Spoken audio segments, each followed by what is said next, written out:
ก่อนอื่นทั้งหมดขอให้อาตมาได้มีโอกาสแสดงความยินดีในการมาของท่านทั้งหลายสู่สถานที่นี้ในลักษณะเช่นนี้คือเพื่อแสวงหาธรรมะ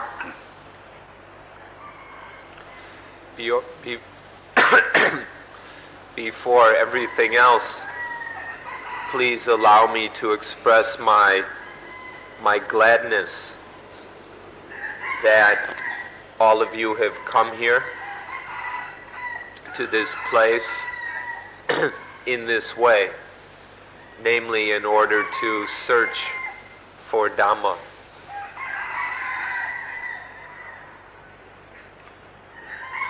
แต่ว่าอยากจะขอให้พิจารณากันเป็นวงกว้างก่อนว่าผู้ที่เดินทางมาท่องเที่ยวนี่มาในลักษณะทัวริสต์ก็มีมาในลักษณะพิลกริมก็มีเขาย่อมได้รับผลต่างกันมากซึ่งจะขอทำความเข้าใจ If we examine things in a broad way, we can see that those who travel great distances can be seen in two ways. There are those travelers who come as tourists, and then there are those who come as pilgrims. And between the two there is a very clear and important difference. And the results or the benefits that each receives are also quite different. ขอพูดสรุปสั้นๆฟังง่ายๆว่ามาอย่างทัวริสต์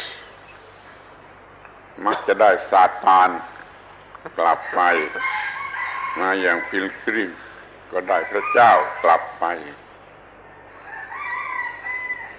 To put it in very simple and blunt terms, if one comes like a tourist, then one gets Satan to take home. And if one comes like a pilgrim, then one gets God to take home. ท่านทั้งหลายอาจจะมองเห็นได้ว่าทัวริสต์ทั้งหลายมาแสวงหาความเพลิดเพลินในความเพลิดเพลินมักจะไปในทางเรื่องเนื้อหนังทางกามารมณ์เป็นอย่างน้อยเขาก็ได้สิ่งเหล่านั้นกลับไปหล่อเลี้ยงกิเลสของเขาเรียกว่าเขาได้ซาตานแต่ถ้าเขามาอย่างพิลกริมก็มาแสวงหาธรรมะเขารู้ธรรมะปฏิบัติธรรมะมีธรรมะใช้ธรรมะเขาก็ได้สิ่งที่ช่วยให้รอดกลับไปเราเรียกว่าเขาได้พระเจ้ากลับไป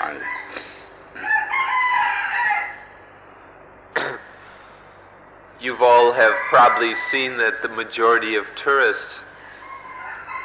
are seeking their own pleasure, their own fun. And for the most part, this is just pleasures of the flesh. They're, for the most part, if not exclusively, sensual pleasures. And so when they return home, they just take all this sensuality back with them in order to maintain and even strengthen their human defilements. But for the pilgrim comes in order to study Dhamma, in order to know the Dhamma, to have Dhamma, to practice the Dhamma, and to use the Dhamma. And so when the pilgrim goes back home, they have the Dhamma that will help them to survive, the Dhamma that will save them. And so this is what we call taking God home with us. ท่านทั้งหลายที่มาเพื่อศึกษาธรรมะและปฏิบัติสมาธิอย่างที่เราทำกันอยู่นี่มันเป็นลักษณะของพิลกริมชัดๆเลยคือท่านจะได้พบสิ่งที่จะช่วยให้รอดเช่นเดียวกับพระเจ้าช่วยให้รอดท่านจะได้รับสิ่งที่ช่วยให้รอดนี่เราจึงเรียกท่านว่าเป็นพิลกริมออกจะสูงหน่อยถ้าเรียกว่าพิลกริมทางสปิริตชัวลคอยสังเกตดูให้ดีๆ So when you come here in order to study Dhamma and practice meditation, you're doing so in order to discover the things that will help save you. And so this is exactly the purpose or the ideal of the pilgrim, to find the things that will help save us just in the way that God can help save us. So we'd like you to consider this matter and to see if this isn't what's occurring, that one has come as a pilgrim, or to put it in even higher terms, to come as a spiritual pilgrim. และจะขอถือโอกาสนี้ กระทำให้ท่านทั้งหลายรู้จักพระพุทธเจ้าที่ถือกันว่าผู้ให้กำเนิดพุทธศาสนาเนี่ยให้ถูกให้ตรงให้จริงอีกเรื่องหนึ่งด้วยคือรู้จักพระพุทธเจ้าที่ถูกที่จริงอีกส่วนหนึ่งด้วย And we're also going to take the opportunity to know the Buddha, to know the one who is considered to have given birth to Buddhism. And so we'll use this opportunity to know the genuine Buddha also. พระพุทธเจ้าที่ท่านทั้งหลายรู้จักกันโดยมากก็เป็นพระพุทธเจ้าในประวัติศาสตร์ในลักษณะที่เป็นบุคคลเป็น personal บุตรนี่ยังไม่ใช่พระพุทธเจ้าพระองค์จริงพระพุทธเจ้าเองท่านตรัสว่าผู้ที่เห็นตัวท่านเห็นร่างกายท่านจับท่านไว้ก็ยังไม่ชื่อว่าเห็นท่าน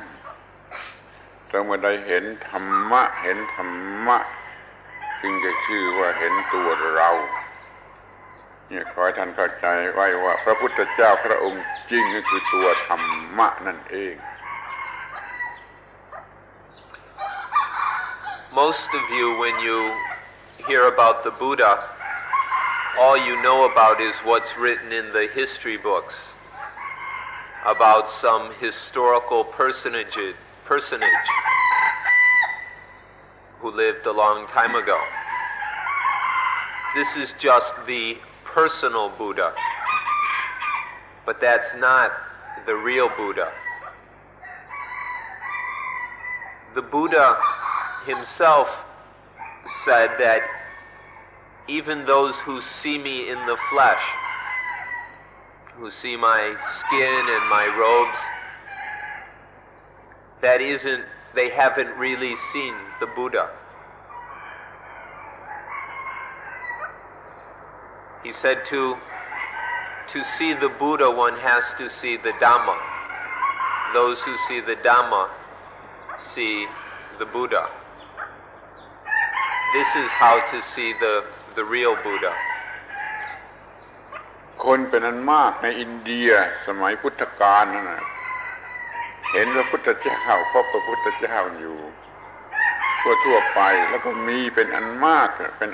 ที่ไม่พอใจไม่ชอบไม่ได้รับประโยชน์อะไรและบางคนก็เป็นศัตรูไม่ชอบจนถึงกับเป็นศัตรูแม้แต่ผู้หญิงเขาก็ไม่ชอบพระพุทธเจ้าว่าทำให้เขาเป็นม่ายสามีไปบวชเสียอย่างนี้ก็มีอยู่มากนี่เรียกว่าได้เห็นองค์พระพุทธเจ้าแท้ๆฝ่ายชิดอย่างนั้นก็ยังไม่รู้จักพระพุทธเจ้าและไม่ชอบพระพุทธเจ้าก็ยังมี Back in India, at the Buddha's, when the Buddha was alive, there were loads of people who saw the Buddha but never knew him.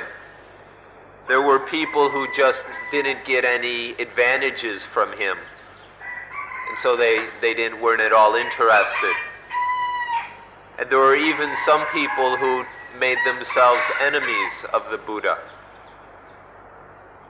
For example, there were certain women who were very angry with the Buddha because their husbands went off and became monks, and then they became like widows, and this made them very angry at the Buddha. And so there are many examples like this of people who saw the physical Buddha but never really knew the real Buddha. มีฝ่ายตรงกันข้ามถึงกับพยายามจ้างคนให้ฆ่าพระพุทธเจ้าอย่างนี้ก็มีอยู่หลายราย There was even cases where people tried to hire assassins to kill the Buddha.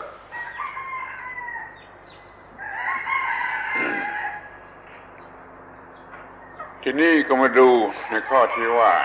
พระพุทธเจ้าพระองค์จริงคือธรรมะหรือธรรมะก็คือพระพุทธเจ้าพระองค์จริงนั่นขอให้เรารู้ธรรมะเราจะรู้จักพระพุทธเจ้าพระองค์จริง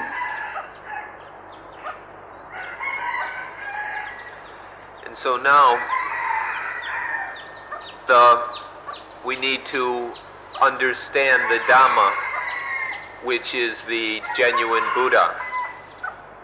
The real Buddha is the Dhamma. So it's important that we understand what the Dhamma is. พระพุทธเจ้าที่เป็นบุคคลจะไม่เรียกว่าพระองค์จริงพระพุทธเจ้าอย่างเป็นบุคคลนี้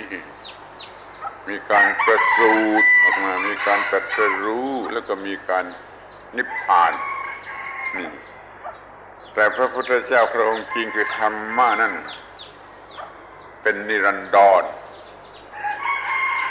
อิตนาไม่มีการประสูติไม่มีการตรัสรู้ไม่มีการปรินิพพานนี่พระพุทธเจ้าพระองค์จริงขอให้เปรียบเทียบกันดู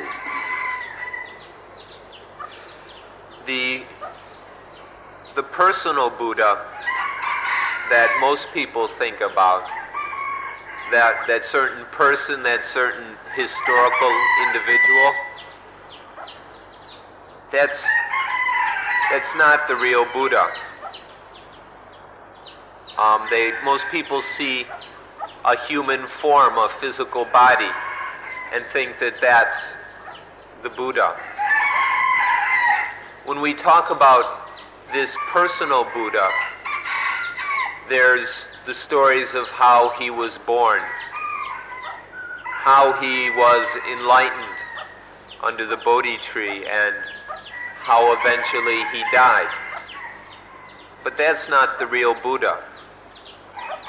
The real Buddha is the Dhamma, which is eternal. The real Buddha was never born. The real Buddha wasn't enlightened. And the real Buddha didn't die. Please try and get to know this real Buddha. เราอาจจะพูดได้ว่าพระพุทธเจ้าพระองค์จริงคือธรรมะนั่นแหละที่ทำบุคคลธรรมดาให้กลายเป็นพระพุทธเจ้าซึ่งเราได้ยินได้อ่านว่ามีเป็นอันมากเป็นสิบเป็นร้อยเป็นพันเป็นหมื่นพระพุทธเจ้าตามลักษณะมหายานกล่าวแล้วก็พึงรู้ไว้เถิดว่าพระพุทธเจ้าพระองค์จริงคือพระองค์ธรรมนั่นแหละได้ทำให้บุคคลกลายเป็นพระพุทธเจ้าชนิดบุคคลขึ้นมาเป็นอันมากเลย And we should understand that it's the real Buddha that makes this ordinary common individual become a Buddha. In Mahayana, they talk about all the hundreds or thousands or millions of Buddhas, of the awakened ones. And all of these Buddhas,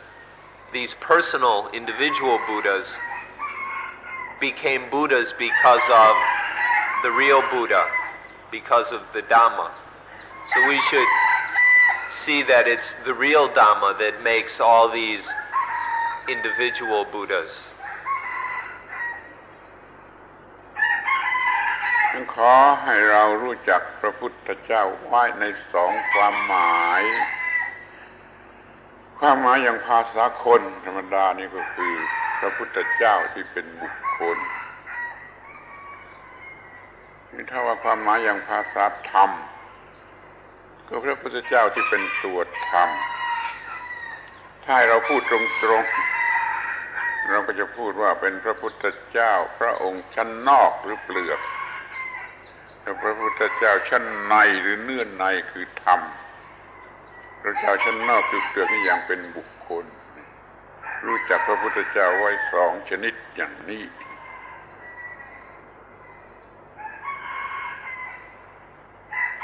So please understand the Buddha in these two meanings. The first meaning is in the terms of people language, whereas the second Buddha is the Buddha of Dhamma language. People language is the ordinary materialistic way of speaking that is used in the world.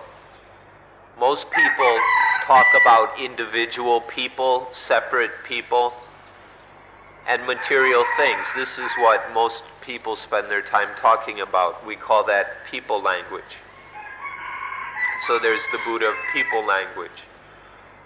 But there's also a way of speaking that goes beyond the superficial, materialistic understanding of the common person to a deeper understanding of Dhamma. We call this way of speaking Dhamma language. So there is also the Buddha of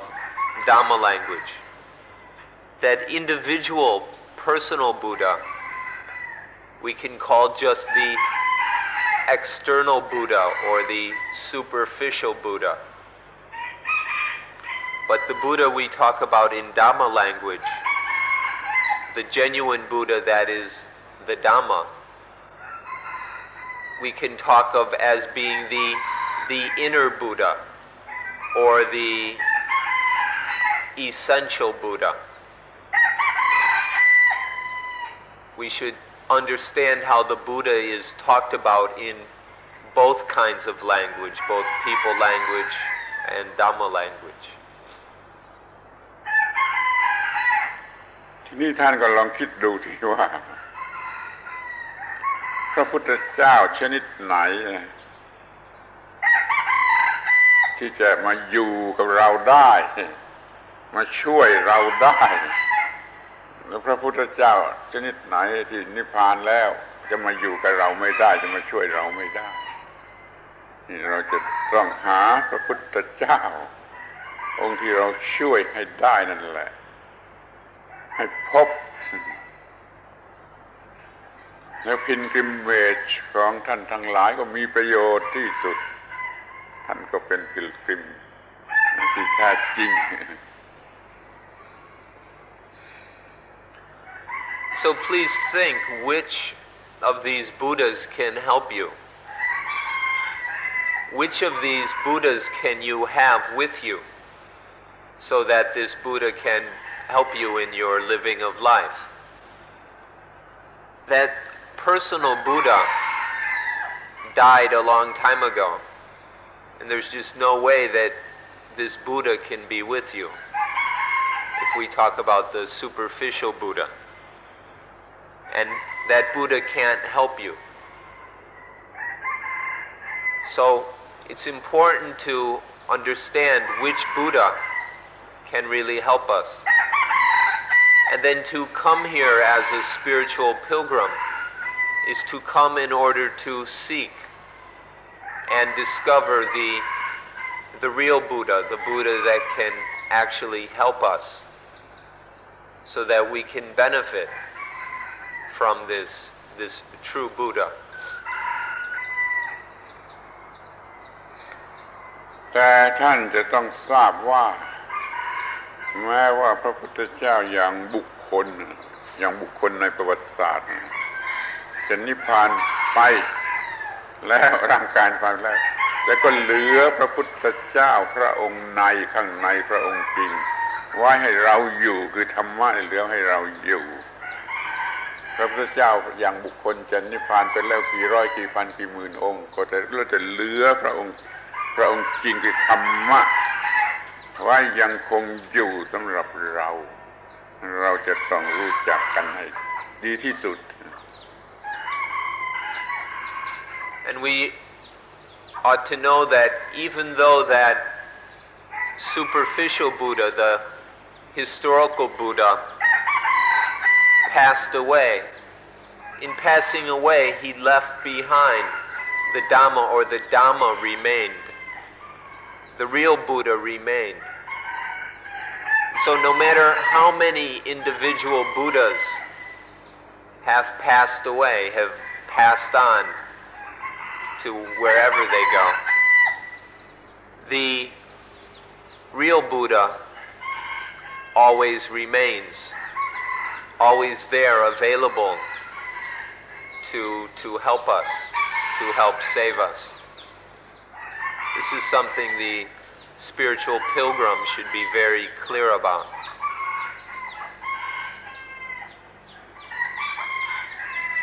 ทีนี้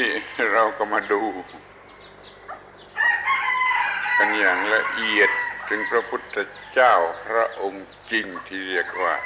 ธรรมะพระพุทธเจ้าตรัสว่าผู้ใดเห็นธรรมะนะผู้นั้นเห็นเรา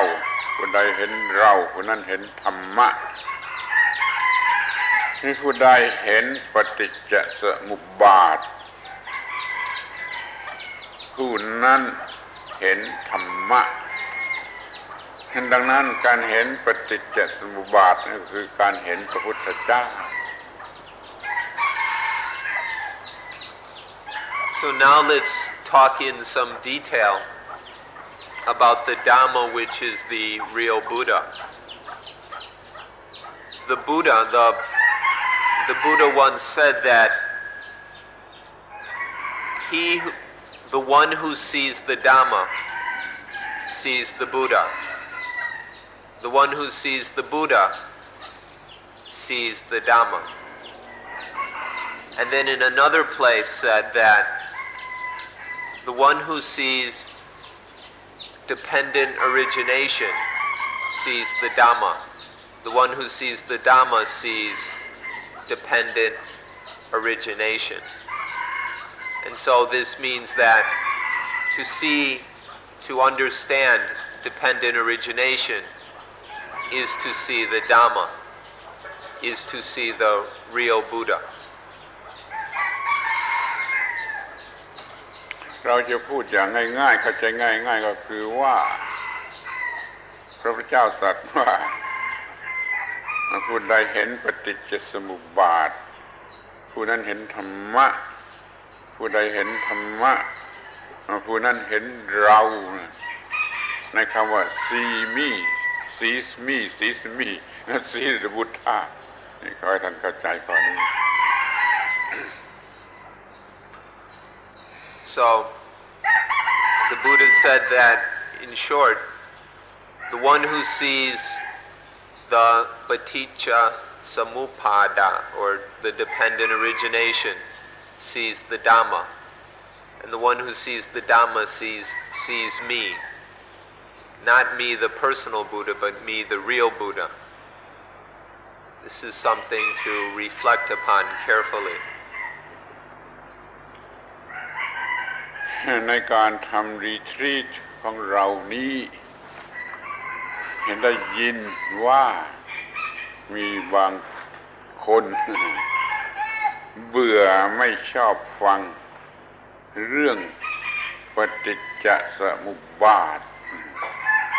อยากจะฟังแต่เรื่องทำสมาธิอย่างนี้ไม่ถูกต้องจะต้องตั้งต้นรู้เรื่องปฏิจจสมุปบาทเห็นพระพุทธเจ้าพระองค์จริงก่อนแล้วจึงจะสามารถ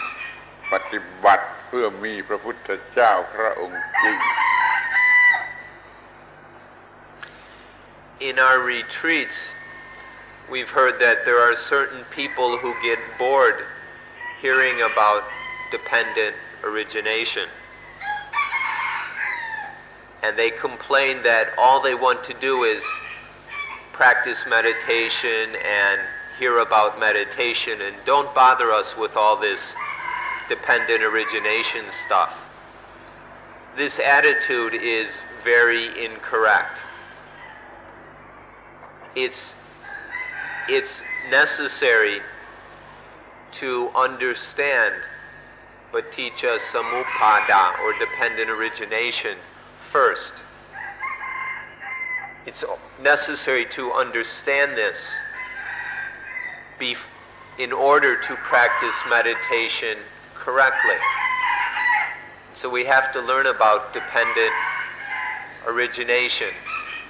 so that one begins to see the real Buddha. And only then can one truly practice meditation in order to have the true Buddha. Please keep this in mind. สำหรับคำว่าปฏิจจสมุปบาทะขอให้ถือใจความสั้นๆที่สุดว่าความทุกข์อาศัยอะไรอาศัยอะไรแล้วก็เกิดขึ้นมาความดับทุกข์อาศัยอะไรแล้วจึงดับทุกข์มีเท่านั้นเองอาศัยอะไรกันจึงจะเกิดทุกข์อาศัยอะไรกันจึงจะดับทุกข์ถ้าท่านไม่รู้เรื่องนี้แล้วท่านจะปฏิบัติสมาธิเพื่อดับทุกข์ได้อย่างไรขอให้รู้เรื่องนี้ก่อนอาศัยกันอย่างไรเกิดขึ้นเป็นทุกข์อาศัยกันอย่างไรดับลงไปเป็นดับทุกข์ในเรื่องปฏิจจสมุปบาท As for the meaning of dependent origination, it's very simple. It basically means that depending on certain things, dependent upon certain conditions, dukkha, suffering, pain arises, happens. This is called dependent arising, dependent origination. And then dependent on certain things, dukkha quenches, suffering ceases. This is what dependent origination is all about. The origination and the quenching of dukkha, of suffering, happens dependent on various causes and conditions. So this is what dependent origination is about. In what way does dukkha dependently arise? And in what way does dukkha dependently quench? That's what dependent origination is about. If we don't understand this, how in the world can we practice meditation in order to end suffering? It's silly if we don't even know what this basic point. การเห็นปฏิจจสมุปบาทนั้นแม้ว่าจะต้องเห็นในภายในตัวเราเองแต่ถ้าเราไม่ศึกษาหรือฟังจากผู้อื่นก่อนเราก็ไม่รู้ว่าจะไปดูอย่างไรจึงจะเห็นเราไม่รู้ไปดูอย่างไรจึงจะเห็นดังนั้นเราจึงต้องศึกษาก่อนว่าจะดูอย่างไรจึงจะเห็นปฏิจจสมุปบาทที่มีเกิดดับอยู่ในภายในจึงขอให้ท่านสนใจที่จะศึกษาเรื่องปฏิจจสมุปบาทเป็นพิเศษและท่านก็จะเห็นปฏิจจสมุปบาทโดยตรงที่เป็นภายในได้ด้วยตัวเอง Although dependent origination, paticca samuppada, is an internal thing, something that each of us must see by ourselves within ourselves. Although this is true, we still need to hear about it from someone else in order to know where to look and how to look in order to see the dependent origination. So we begin by studying or listening about dependent origination so that we know what we must do in order to see it for ourselves, so we understand how to practice correctly in order to see the dependent origination as it's arising, quenching, ceasing, over and over again within us. It's going on all the time, but we don't yet know how to see it. So this is the importance of hearing about it, studying about it in this way, so that we can use this knowledge then to look inside and see this constant arising and ceasing, arising and quenching of dependent origination. And then we can see it directly within ourselves. ทีนี้เราก็มาตั้งต้นศึกษาเรื่องปฏิจจสมุปบาท So now we'll get ourselves ready to study dependent origination. เพราะว่ามีอายตนะภายใน6คือตาหูจมูกลิ้นกายใจสำหรับรับอารมณ์แล้วก็มีอายตนะภายนอกซึ่งเป็นอารมณ์ที่จะเข้ามากระทบอายตนะภายในคือรูปเสียงกลิ่นรสโผฏฐัพพะธรรมารมณ์นี่มันมีอยู่โดยธรรมชาติมันมีอยู่แน่นอนแล้วโดยธรรมชาติถ้าสองอย่างนี้มากระถึงกันเข้ามาเนื่องกันเข้ามาถึงกันเข้าก็จะเกิดสิ่งที่เรียกว่า consciousness ทางตาทางหูทางจมูกทางลิ้นทางกายทางใจ6อย่างนี่เป็นจุดตั้งต้นของเรื่องปฏิจจสมุปบาท Because there are sense organs which we call the ayatana, that which can be experienced, the experienceables, because we have these sense organs, the eyes, ears, nose, tongue, body, and mind. And because we have these sense organs to receive sensual objects, to experience objects, and then because there are sense objects, the sights, sounds, smells, tastes, touches, and mental objects, because these exist, and they exist naturally. All of these are certainly there. They exist naturally. So there's no question about this. Now because they exist, they can interact. And when these two interact, when they come together, for example, when an eye and a sight come together, then there arises consciousness, sense consciousness. And there are 6 kinds of consciousness: eye, ear, nose, tongue, body, and mind consciousness. This is very natural. Because there are the sense organs, the inner sense organs and the outer sense objects, they can interact. When they do interact,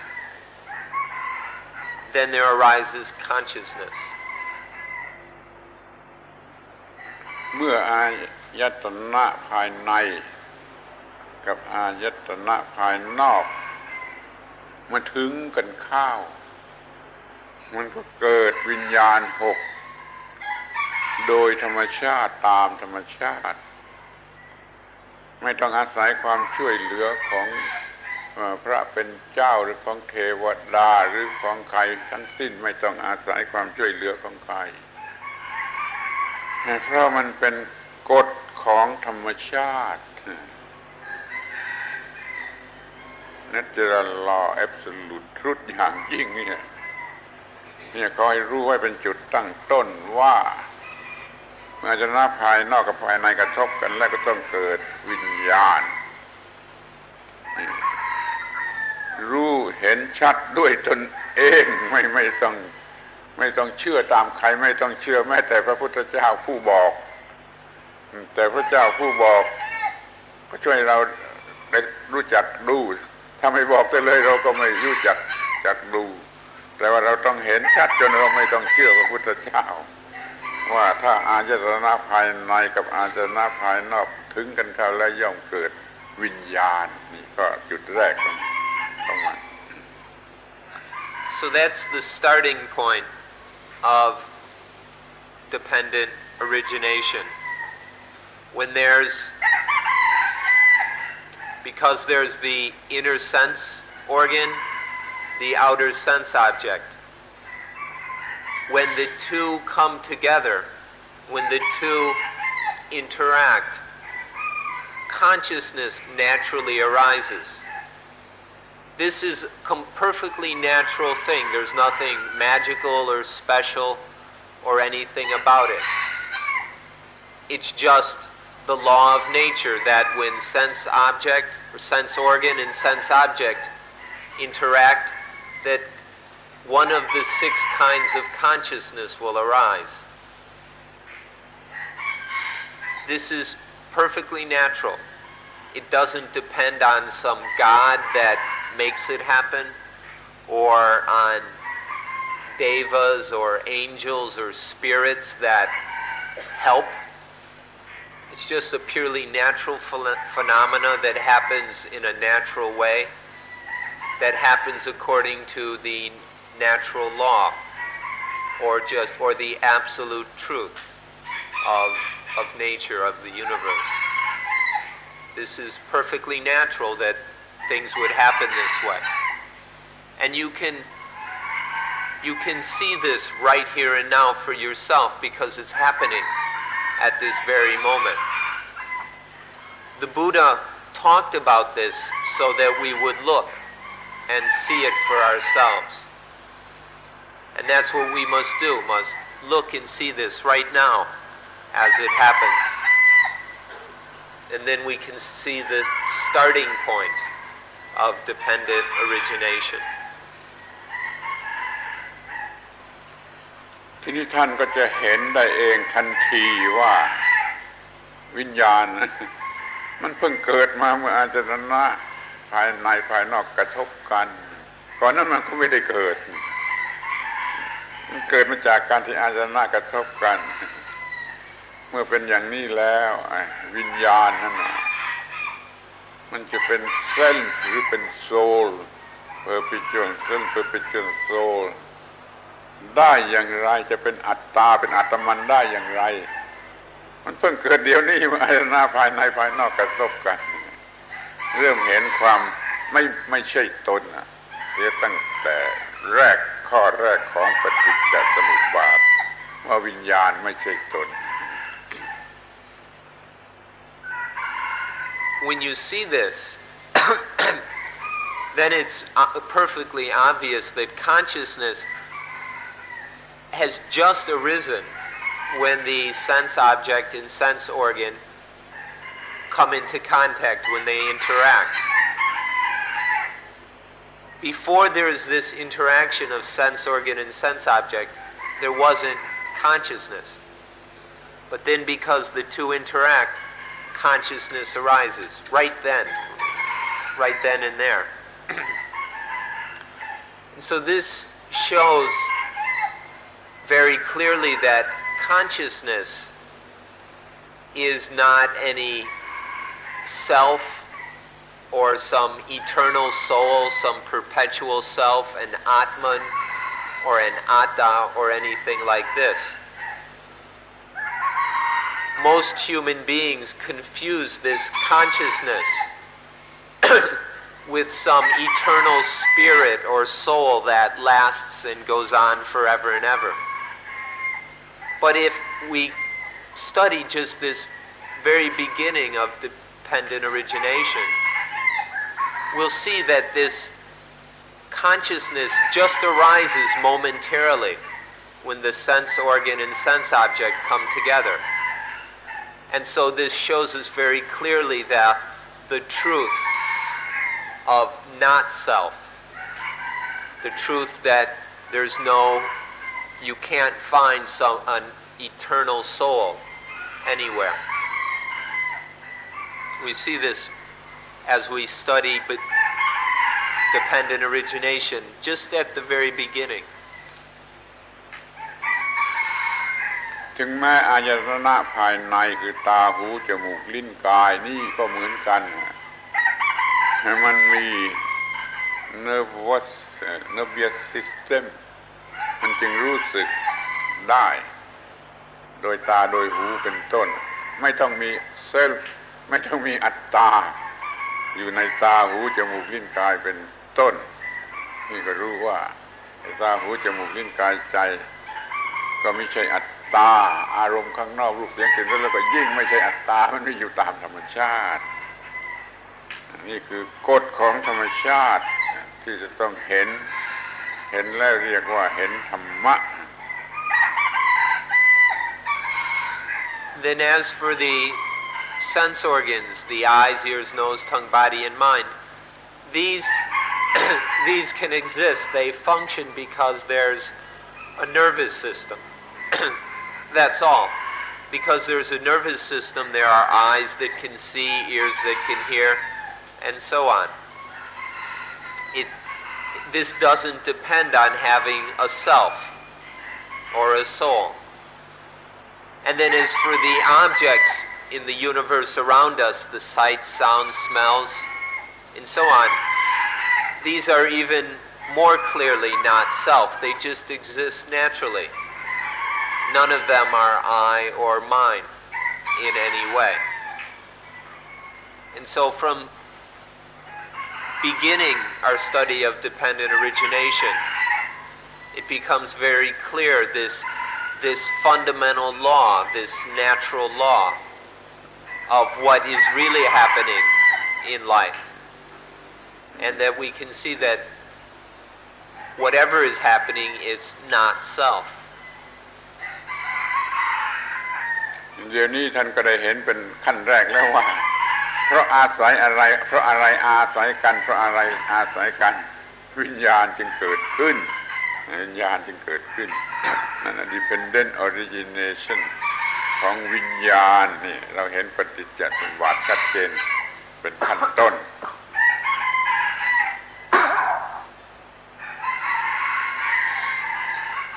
And so at this point we can see that consciousness arises dependent on certain things. There's certain conditions necessary for the arising of consciousness. And so then we are seeing the law of dependent origination. ทีนี้เราก็เห็นอยู่ชัดว่าเพราะมี3อย่างคืออายตนะภายในและภายนอกและวิญญาณทำงานร่วมกันอยู่ทำงานด้วยกันร่วมกัน3อย่างอยู่มันจึงเกิดสิ่งที่เรียกว่าผัสสะเกิดขึ้นเพราะว่า3อย่างนั้นมันอาศัยกันจึงเกิดผัสสะขึ้นมาปฏิจจสมุปบาทที่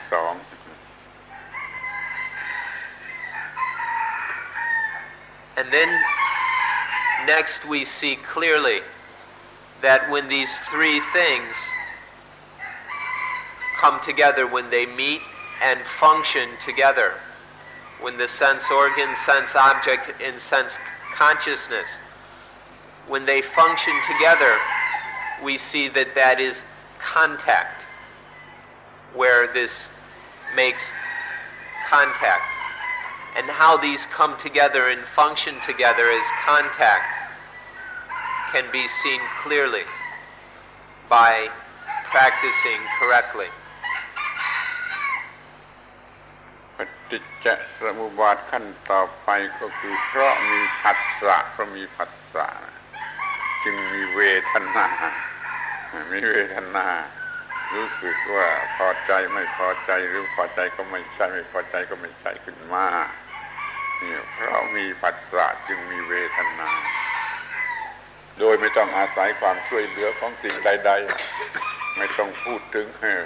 ถ้าเป็นเจ้าหรือ divine power หรืออะไรทั้งหมดถ้ามีผัสสะแล้วสำหรับสิ่งที่มีชีวิตแล้วก็มีเวทนา Then the next stage of dependent origination is that if there is this contact, when these three come together and there is contact, then there naturally arises what we call vedana or feeling. Vedana means to feel pleased, is pleasant feeling, a pleasantness or an unpleasantness. To be pleased by the experience or to be displeased by it. This is the meaning of Vedana. Once there is contact, there will naturally be Vedana, this feeling. And there's just absolutely no need to go and talk about some God or divine power having anything to do with this. For living beings, when there is contact, there is automatically, naturally, feeling. ทีนี้เมื่อมันมีเวทนารู้สึกอยู่ในใจเต็มที่มันก็เกิดความอยากหรือความต้องการไปตามความหมายของเวทนานั้นถ้าเวทนานั้นน่ารักมันก็อยากได้เวทนานั้นไม่น่ารักมันก็อยากไม่ได้หรืออยากทำลายเพราะมีความ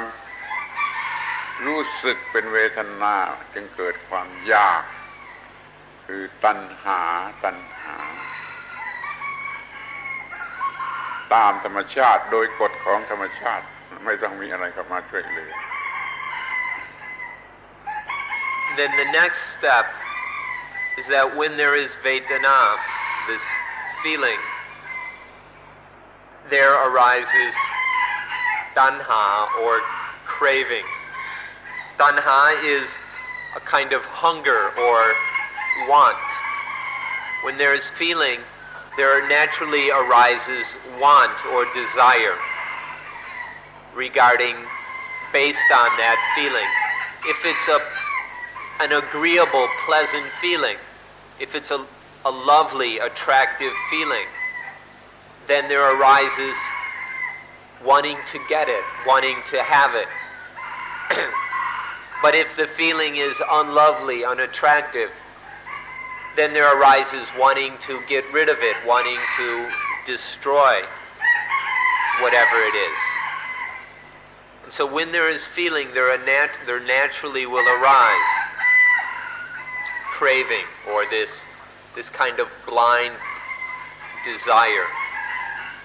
This happens naturally. This is just how things happen according to natural law. There's no need to talk about anyone coming in to help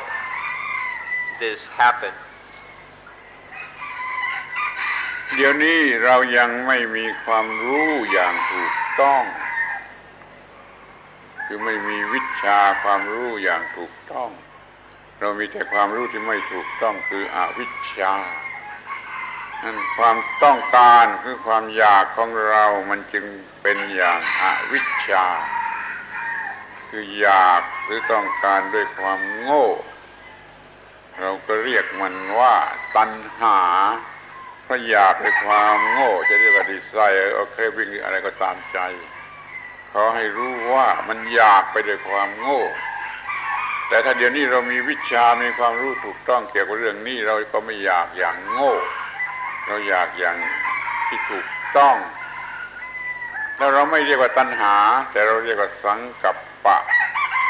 หรือเราจะเรียกมันว่า aspiration โดยทำนองนู้นไปไม่เรียกว่า desire มันแยกทางกันเดินที่ตรงนี้มันอยากด้วยความโง่หรือมันอยากด้วยสติปัญญาแต่แล้วก็รวมความได้อย่างเดียวกันว่าเพราะมีเวทนาจึงมีตัณหานี่เป็นของแน่นอนโดยไม่ต้องมีอะไรมาช่วยเหลือ Now here we lack correct understanding. We don't understand things as they actually are.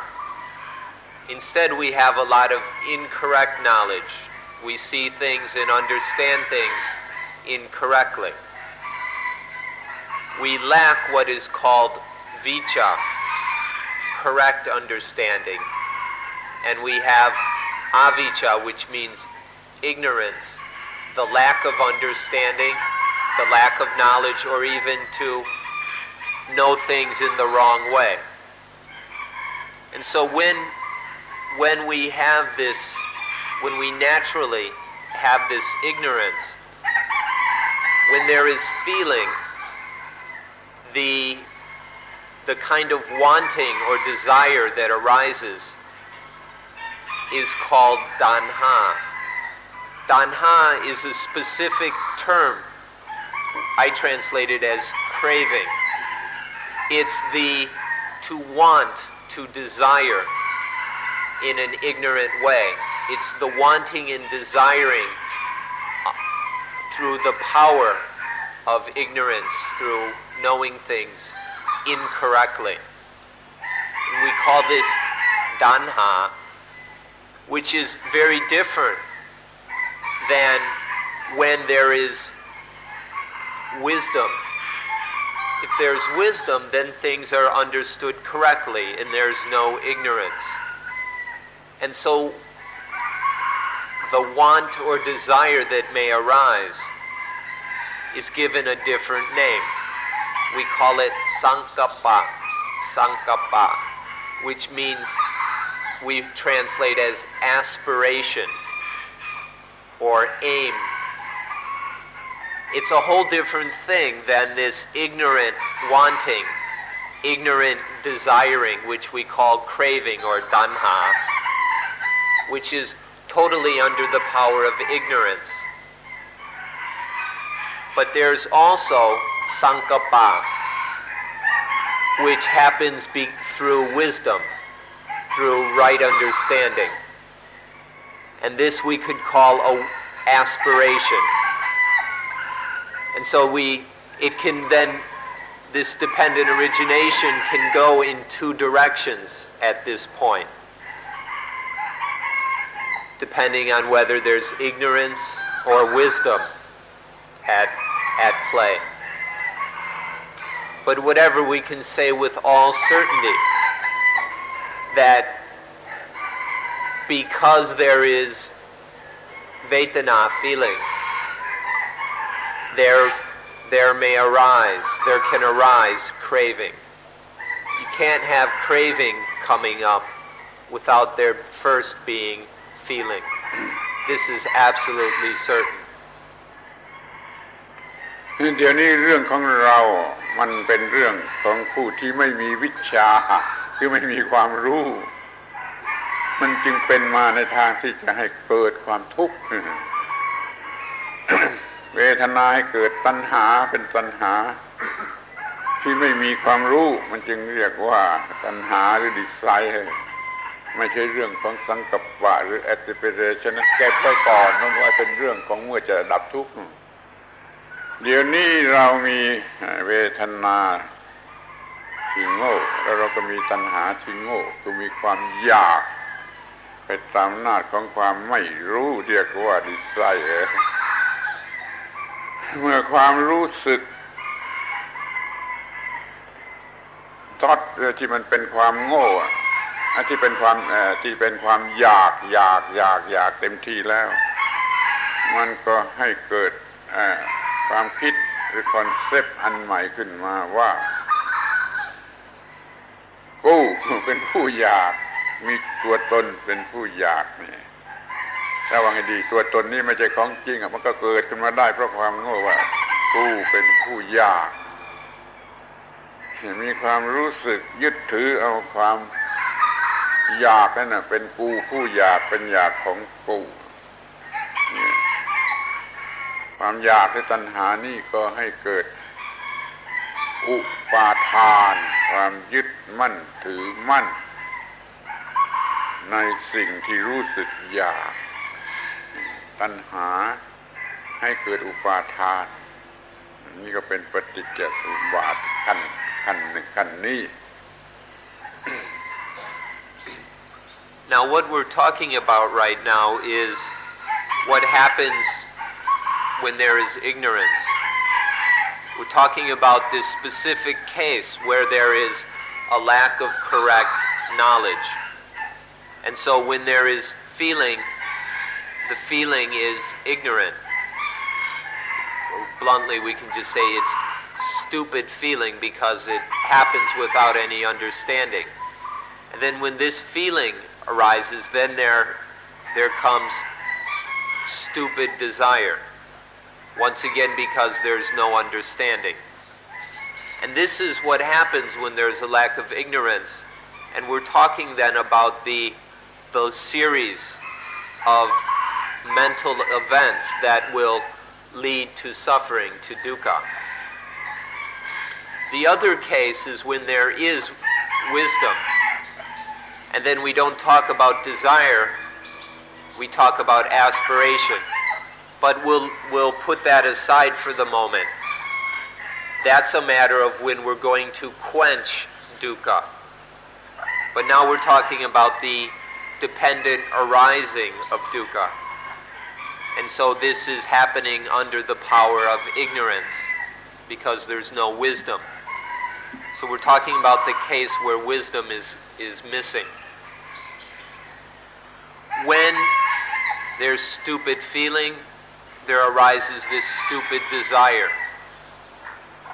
And when there's this stupid desire, when it's full, when it manifests fully, then there arises a thought or concept in the mind that I must be the one who desires. There must be the I that desires. There's this desire, and then there arises the concept, the I who desires, the desirer, the wanter, or whatever we want to call it. So because the ignorant mind is deluded into desire, then it takes this desire to be I, or it has the concept that there must be an I that desires. And this is what we call upadana. It's attachment. It's attaching to the desire, attaching to it as the desirer. So this is the next step in the dependent arising of suffering. You notice that it happens in a natural way according to the natural law. There's no outside force making this happen. ท่านอาจจะรู้สึกว่ามันไม่ชอบด้วยเหตุผลคือ illogical ไม่ชอบด้วยเหตุผลเพราะทำไม doer มาเกิดทีหลัง doing เพราะว่า doer มันเป็นเพียง ความเข้าใจผิดเป็นคอนเซปต์ที่เกิดมาจากความเข้าใจผิดไม่ใช่ของจริงมันเป็น delusion ไม่ใช่ของจริงมันเป็นเพียงความรู้สึกดังนั้นมันจึงเกิดได้ทีหลังในความอยากผู้อยากเกิดทีหลังความอยากเนี่ยขอให้เข้าใจเรื่องนี้ว่ามันเป็นอนัตตาอย่างยิ่งไอ้ตัวผู้ตัวเซลล์ตัวไอตัวที่เรียกว่าเป็นเซลล์มันเป็น delusive นั่นจึงเกิดทีหลังความอยากดูเกิดทีหลังดูอีกไม่ใช่ illogical แต่เป็นธรรมชาติเป็นกฎของธรรมชาติอย่างนี้และเป็นฝ่ายนามธรรมด้วย Now some of you may be wondering this or thinking that this is illogical. Some of you are thinking, how can the doing happen before the doer? How can the desiring occur before the one who desires? But this wondering is just a product of misunderstanding. It's based on the assumption that the doer actually exists, but the doer is just an illusion, a deluded concept of our minds. The doer, it doesn't really exist, but when there's attachment to desire, we create the illusion or the belief, the image of the doer, the ego, the self. To see this point will show very clearly the fact of anatta, not self. That there's no self, no soul, no doer, no I involved here. It's just a natural process unfolding according to natural law. And so it's not a matter of whether it's logical or not. It's just the facts which need to be observed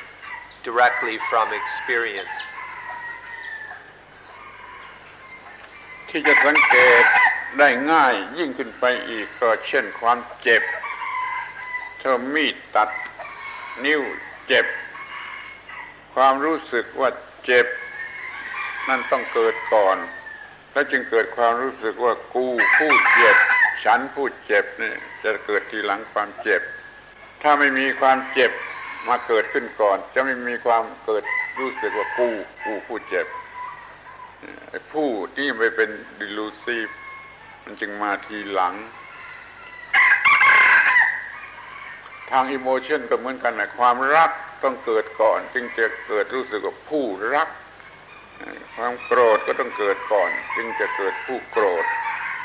มันไม่ได้มีตัวผู้จะเจ็บเกิดก่อนคอยรอการเจ็บไม่ใช่การเจ็บมันเกิดแล้วมันจึงเกิดตัวผู้เจ็บ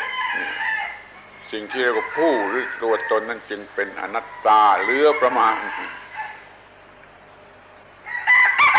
For example, something cuts the finger. First there is pain. Then there is the idea, the eye who hurts. If a knife slices into the finger, there naturally is pain. That happens first. Only then is there the sense of the one who hurts, the pained one.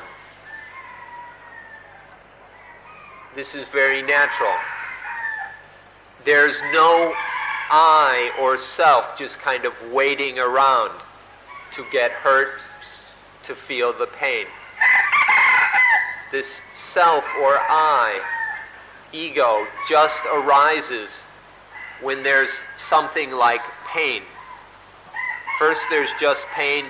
then the attachment to it, the I who hurts, arises. This is a fact that can be verified from human experience if we examine our experience carefully. It's the same with emotions, such as love. Love occurs first. Only then is there the sense of the lover. First there's just love, and then the one who loves, the lover, comes afterwards. You can't have the lover without love. Or with hatred, anger, it's the same way. First there is anger, and only then is there the angry one. The activity, the basic activity of pain or love or anger happens, and only then does the mind attach to it, creating the I concept. This is a natural fact that needs to be examined. เดี๋ยวนี้มันได้เกิด อุปาทานความเข้าใจว่าเป็นเซลล์เป็นตัวเป็นตนขึ้นมาแล้วในความรู้สึกแม้ว่าจะเป็นเพียงความรู้สึกไม่ใช่ของจริงแต่มันก็มีอิทธิพลต่อไปเพราะมี attachment นี่แหละเต็มอยู่ในใจนี่แหละเขาจึงเรียกว่ามี existence ภาวะความมีความเป็นแต่มันเป็นความมีความเป็นของสิ่งที่ไม่จริงของเซลล์ที่เป็นของไม่จริง delusive cell นั่นแหละมันกลายเป็นตัวความมีความเป็นเรียกว่า existence attachment จึงให้เกิด existence ในลักษณะอย่างนี้ Now, although this attachment, this upadana, is just a diluted concept, it's just created out of human misunderstanding, it still has influence over the mind. The thing, the I, the self, doesn't really exist. But the illusion has the power to stir up something more.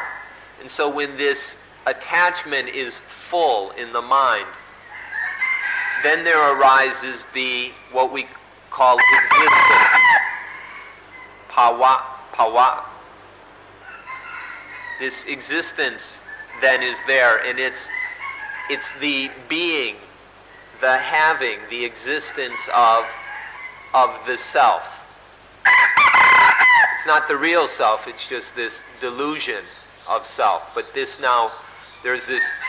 complete sense of existence, of having, of being. ที่นี่ self delusive cell มันก็บอนคือ birth เรียกว่าชาติไอ้เซลล์ที่เป็นไม่ใช่ตัวจริง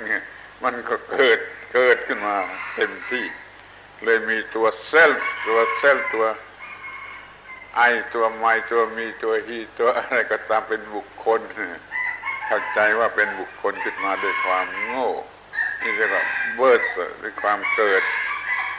ของ delusive self ออกมาเป็นอย่างนี้แล้วมันก็ไปเอาอะไรมาเป็นของมันหมดแล้วก็ทำอะไรต่อไปมากจนเป็นความทุกชนิดเมื่อมีเบิร์ธนี่แล้วก็มี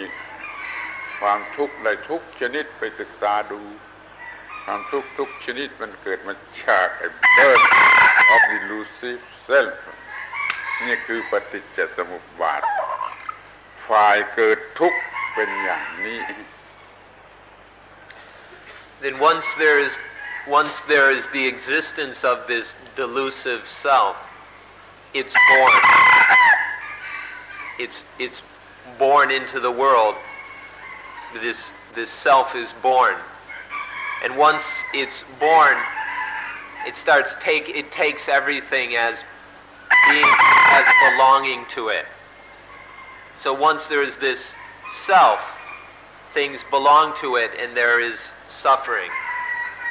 So this is how suffering arises. This is the dependent origination, the paticca samuppada of dukkha, of suffering. นี่คือเรื่องที่ท่านทั้งหลายต้องรู้ก่อนว่าทุกข์เกิดขึ้นอย่างไรทุกข์จะดับไปอย่างไรต่อไปนี้ท่านก็จะปฏิบัติสมาธิเพื่อให้ฉลาด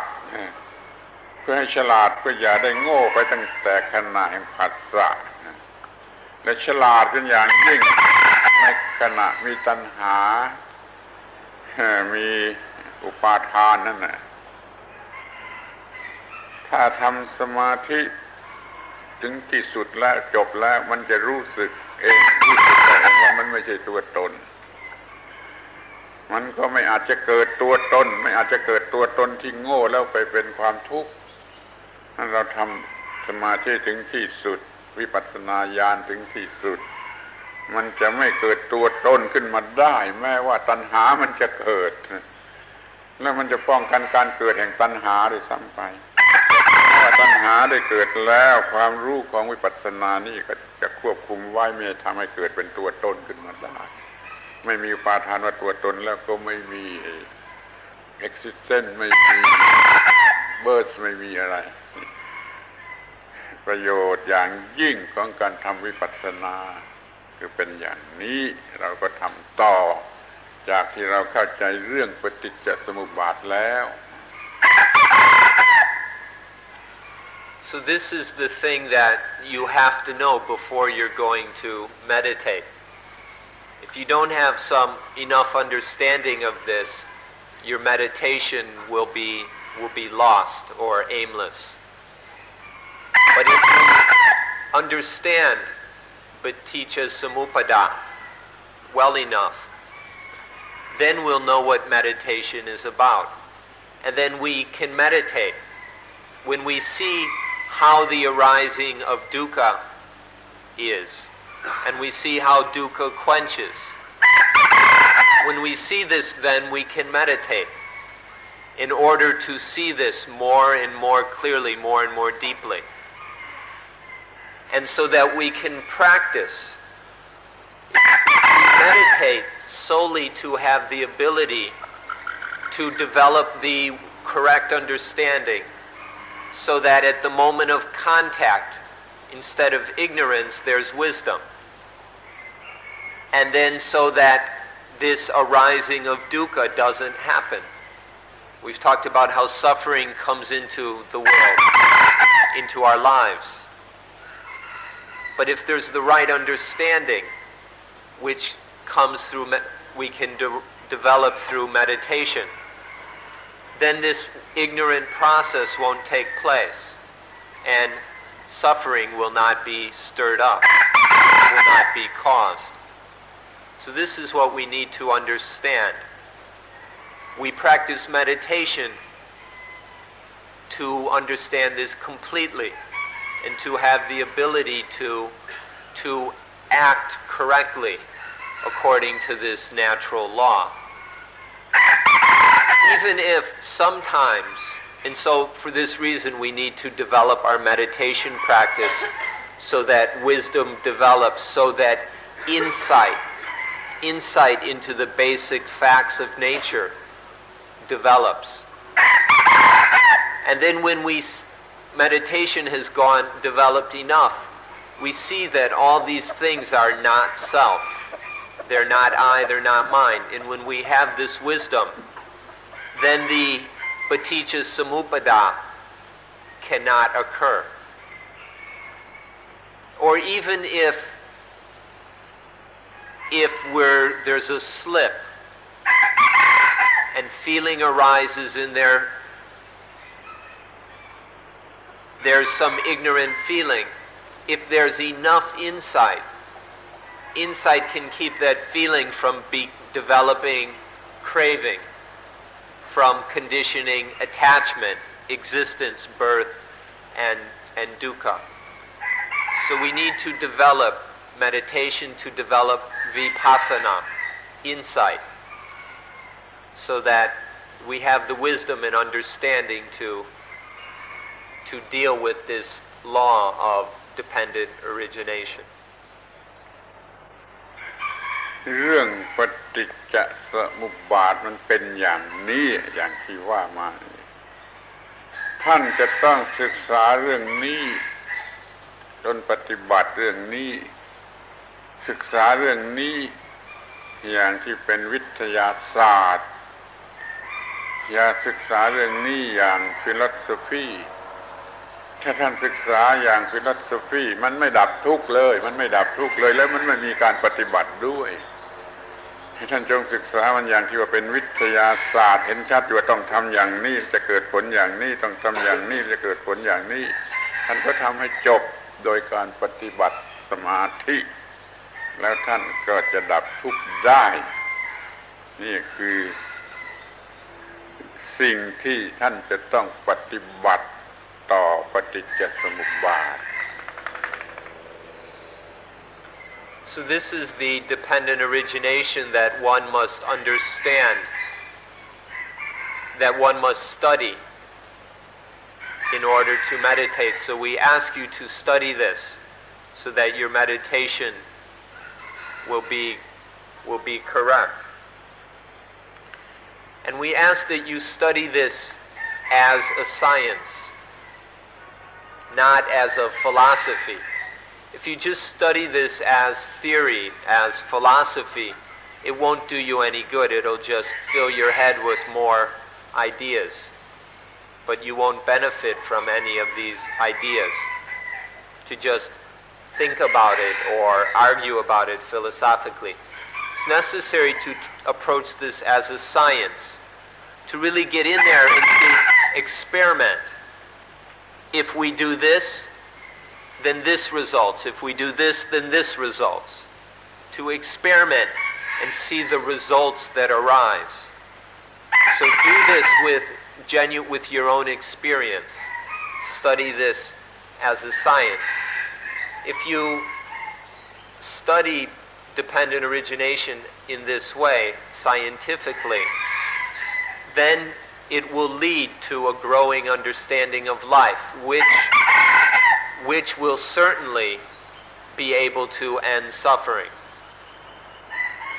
And so, but it's necessary that it's done scientifically. Philosophically is just mind games. It won't really help us. And then through meditation, we will understand this more and more deeply. แต่มันก็ช่วยไม่ได้มันจะต้องเป็นฟิโลโซฟีไปพลางก่อนจนกว่าท่านจะชนะมันแล้วมันจึงจะเป็นวิทยาศาสตร์ขึ้นมานั่นขอให้ท่านศึกษาให้ดีจนปฏิบัติให้ได้เอาชนะมันให้ได้มันก็จะเป็นวิทยาศาสตร์ดับทุกข์ได้โดยแน่นอน But it can't be helped that this will start off as a philosophy, that you have to study it intellectually, theoretically first. until through your own practice that you can conquer the arising of suffering. And then once we can conquer it, once we can really apply this theory to life, then it truly becomes scientific, meaning the understanding comes fully from our own experience. ดูเหมือนในโลกนี้เขาศึกษาเรื่องปฏิจจสมุปบาทอย่างฟิโลโซฟีกันทั้งนั้นดังนั้นเขาจึงไม่ได้รับประโยชน์ในการที่จะดับทุกข์ได้มันยังเป็นมันอยู่ขอให้ท่านสนใจทำให้มันเป็นเรื่องวิทยาศาสตร์ให้จนได้ For example, around the world, this dependent origination is being studied in all kinds of different ways. Most of what's going on in the West, a lot of the knowledge is studying certain material aspects of paticca samuppada. But because this is always done theoretically, philosophically, it doesn't help anybody to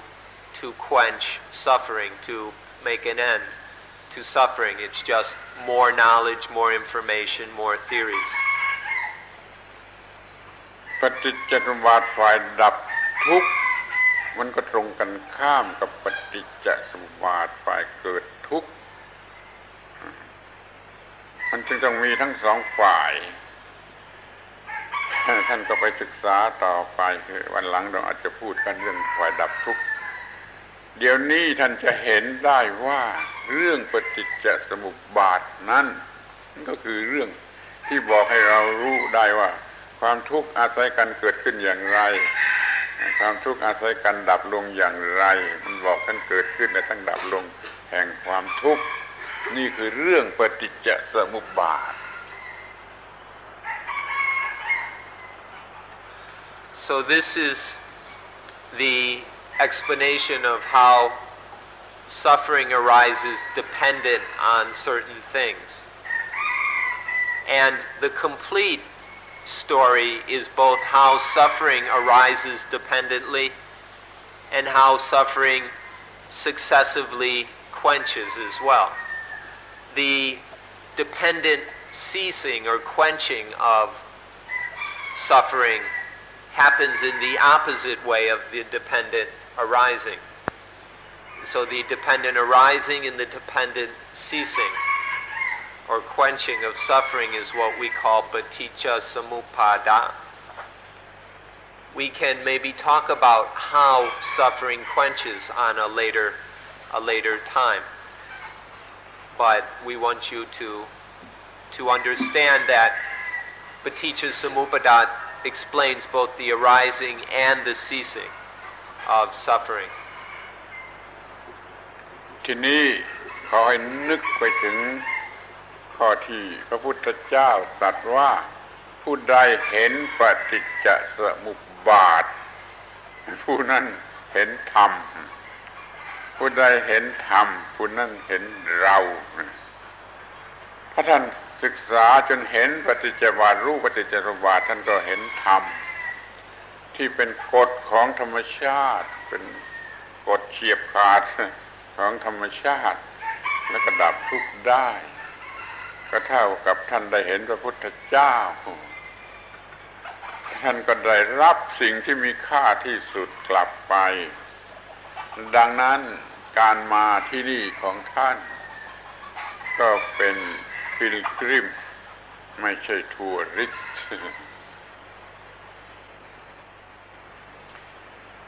So please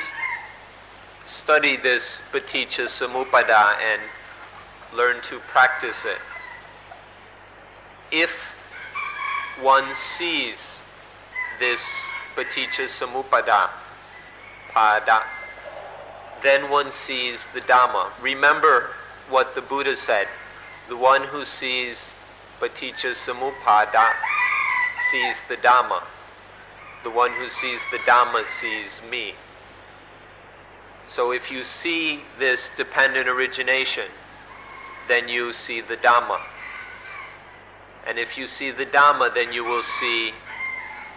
the real Buddha. And if one sees this real Buddha, then one has gotten something,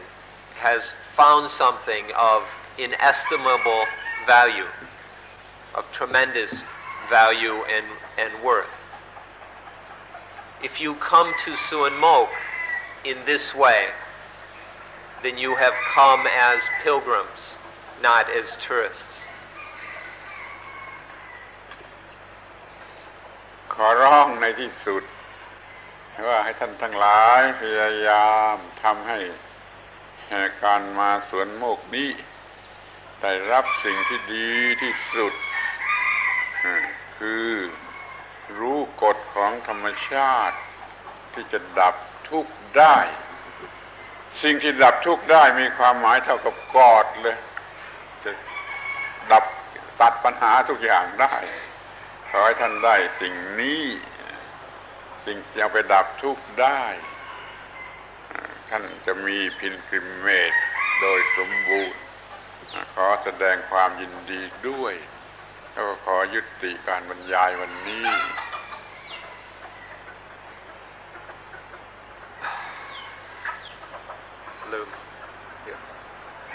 ขอแสดงความยินดีที่ท่านมาและท่านได้รับความรู้ที่ดับทุกข์ได้ท่านได้ความรู้ที่ดับทุกข์ได้ And so if you come here as a pilgrim, then you will get the best thing that a human being can receive from life. If you see this law of nature and understand it, then you will have gotten the best thing that one can get in life. Because understanding this law of nature gives us what we need to end suffering, to eliminate suffering, which is the best thing there is in life, to live without any dukkha, without any suffering. So to get this, to receive or have this law of nature that ends suffering, this is the same as having God or knowing God. Because what else could God do but help us